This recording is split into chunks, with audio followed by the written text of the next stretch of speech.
this is Ellie, and if you have been long enough in this channel, which is not much so far, well, you know that we stopped counting videos some videos ago, so I don't know which number will be this. I think it will be like 13 or something alike, but nothing of importance.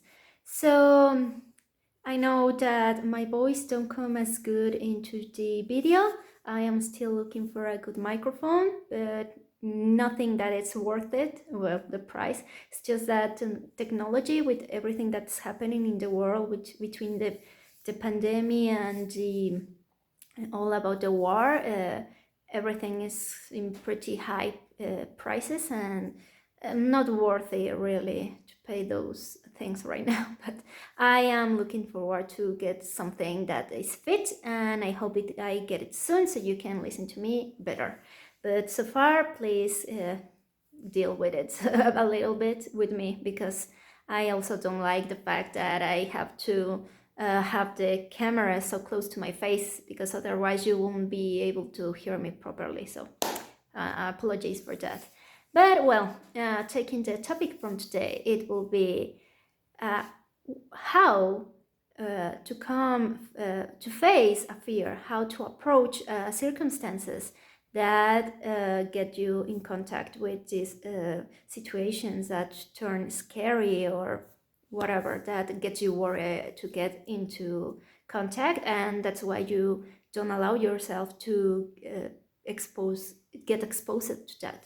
So you know, if you have seen my other videos, that all of this blog is about me coming face to face with this fear of mine, which is talking to strangers. And well, you get the idea, right? Get exposed as a normal human being to random people, to people you don't know, and to people you can't control. So if you saw my last video, you remember that I had the pleasure to meet a growing Instagram model. She's pretty nice, but after that I realized how the illusions of perfectionism, yeah, that's right, can drive you mad in a very literal way. They can distract you from reality and from decent relationships with other people.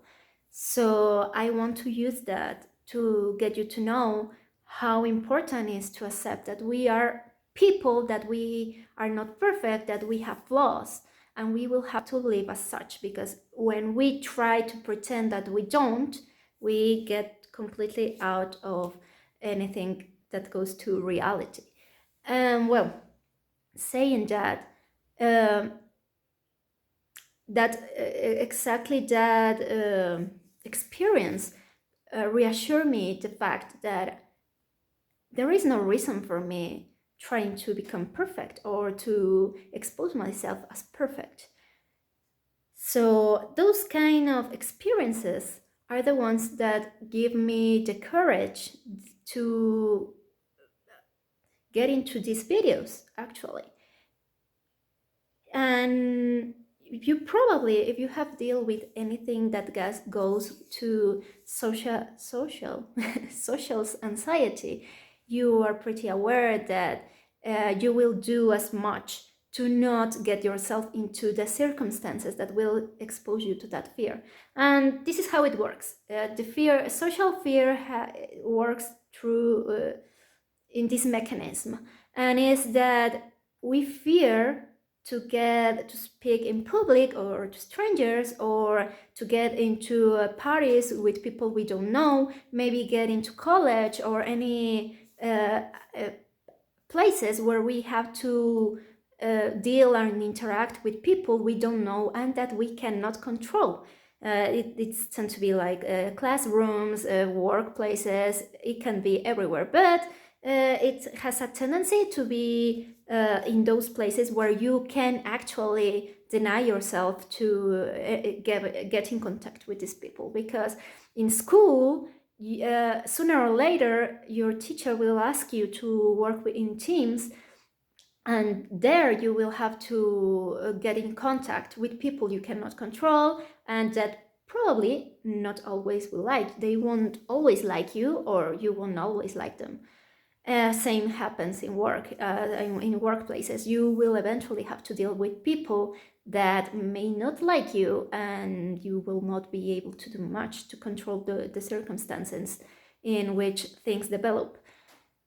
But again, those are things that we cannot control. We will eventually get into circumstances that will push us to get in contact with with other people.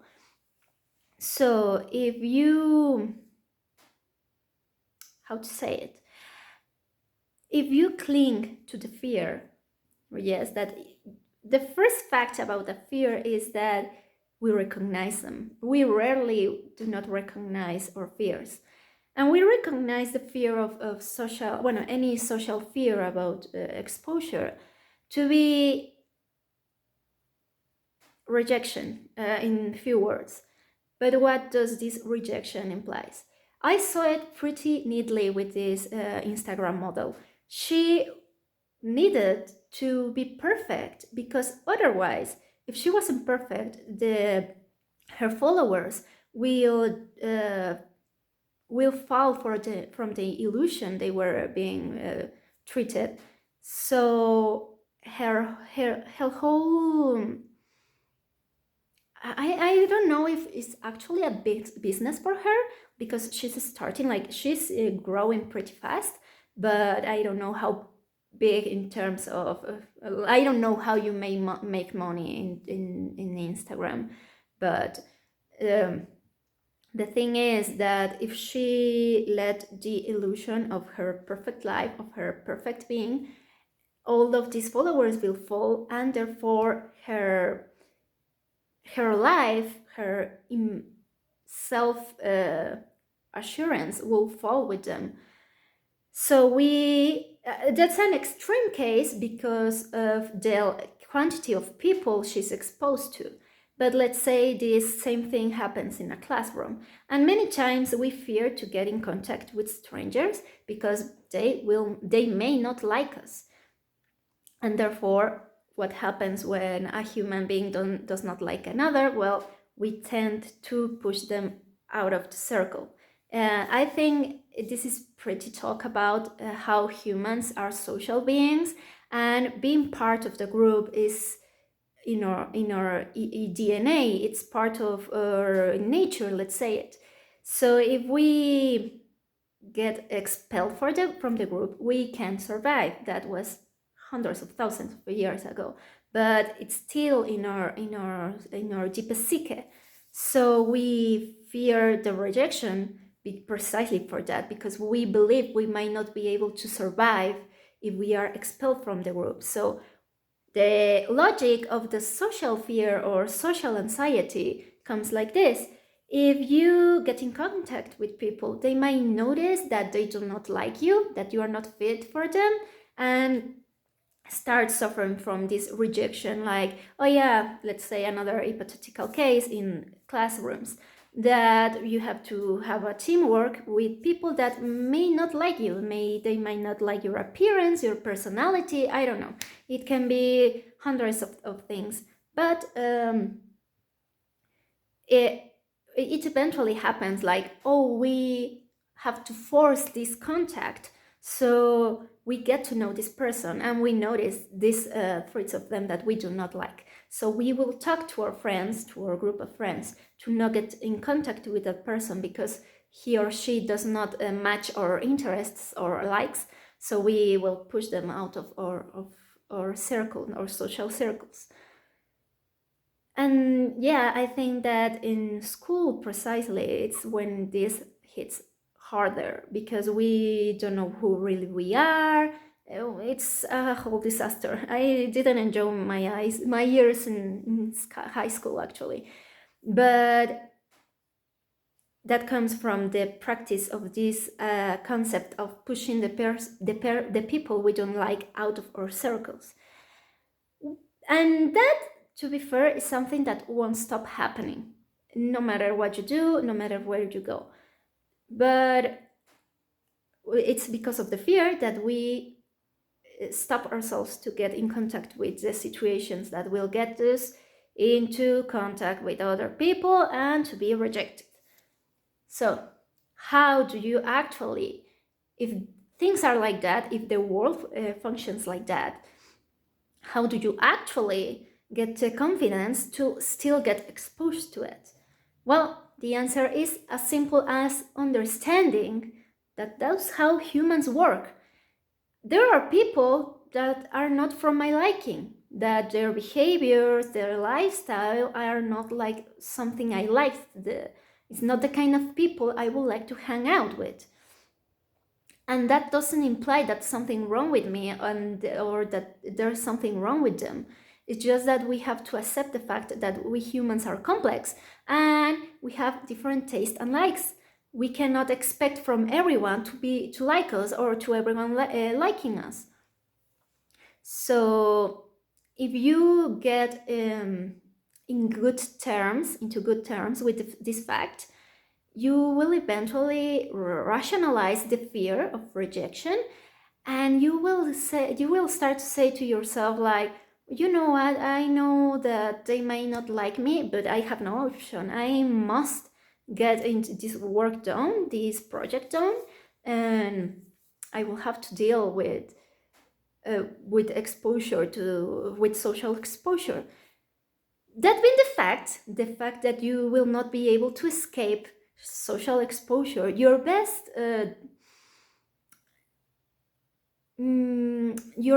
way to deal with it is to get into the circumstances of exposure as much as and frequent as you can.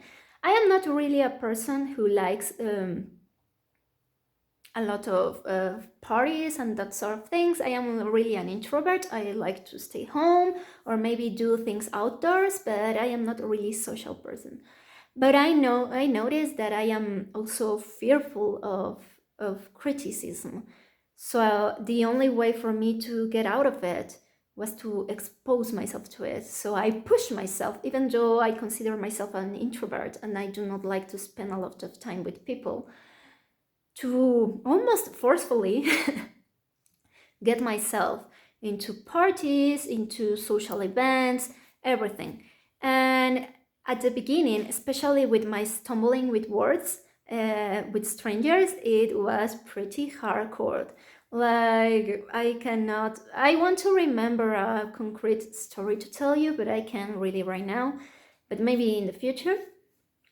But yeah, I was like, this is hell. I cannot keep going through this. But talking with my therapist, she told me like, if you don't do it, you will still be let's say like hounded by the fear. The only way for you to get out of the fear zone is to expose to it and said like, okay, I can get criticism, I can get people not liking me, but that does not make me less of a decent human being or less worth of being alive. So if you understand what I am saying, what remains for me is to tell you that first you must rationalize the social fear or social anxiety to something that it's normal. Normal in the sense of human nature. Being rejected is something to be feared, or was something to be feared thousands of years ago, because we depend of the group to survive, and we somehow in modern society we still, but it's different. It's quite different. So understand this fear, get over with it, face it, and the good thing about you being able to decide how and when, you can do small doses. Like first you can go with actual friends that you already have, like going to hangings or in parties, like going to a group of people that already know you and you know that you are liked by them. So go with them to this, go accompanied with someone to face these social fears. Maybe if you get into another school, like you are passing from middle school to high school, it will be easier for you to do it if you go with friends that you already had in middle school. It's not the same as going to high school to where you don't know no one. So if you, that's been said in a very like young people, but if you're already an adult like myself, ask your friends to do stuff with you that get you exposed to these fears. That will be my best bet about it. But well, I think this video has gone too long for us now. I know I made a lot of stumbling and going around the topic. I still need to work on that. But thank you so much for your support. I am starting to feel more confident about these videos. I am talking a little more controlled. I think I am doing better. So I apologize for all the stumbling and the topic going around, but you are helping me a lot to get to this fear of social exposure with your presence here. And if this video helped you somehow, you are welcome to like it, and so tell me anything that you feel to talk about, or maybe something you think that could help me improve my self-expression. Well, that will be everything for today. Thank you so much for staying. So bye bye.